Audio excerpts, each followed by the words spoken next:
ரீசெண்டாக பார்த்தீங்கன்னா இந்த டெஸ்டர் வாங்கியிருந்தேன். இந்த டெஸ்டரில் பார்த்தீங்கன்னா எவ்வளோ அவுட்புட் வருதுன்னு செக் பண்ணி பார்ப்போம். இந்த டெஸ்டர் பேர் பார்த்தீங்கன்னா ஸ்மார்ட் டெஸ்டர்னா ஏசிடிசி டெஸ்ட்னு சொல்லுவாங்க. இது டெஸ்ட் பண்ணுற மல்டிமீட்டர் எடுத்துக்கலாம். இந்த மல்டிமீட்டர் பற்றி அப்கமிங் வீடியோஸில் வரும்.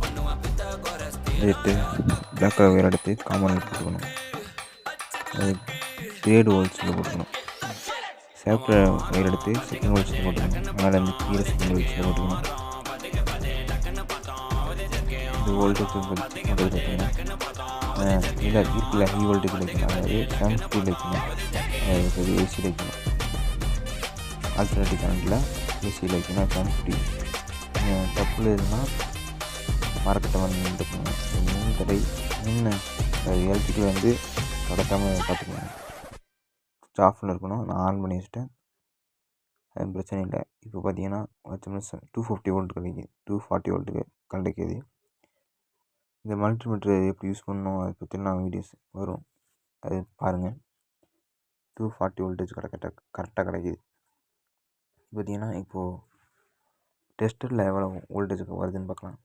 இப்போ டெஸ்டர் இந்த டெஸ்டரை பற்றி ஃபுல் வீடியோ போட்டிருக்கோம். அதையும் பாருங்கள்.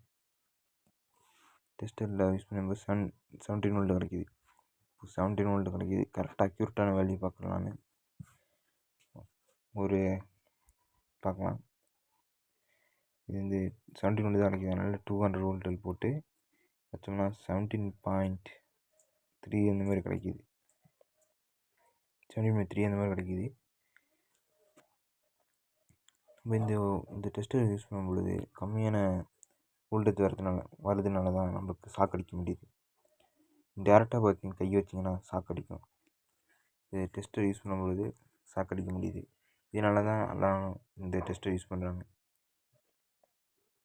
பார்த்தீங்கன்னா கை வச்சு கங்கிட்டு ஷாக் அடிக்காது. இப்போ செவுத்தில் சில கை வைக்கக்கூடாது. கை வச்சிங்கன்னா ஹை வோல்டேஜ் வந்து பாஸ் ஆகும்.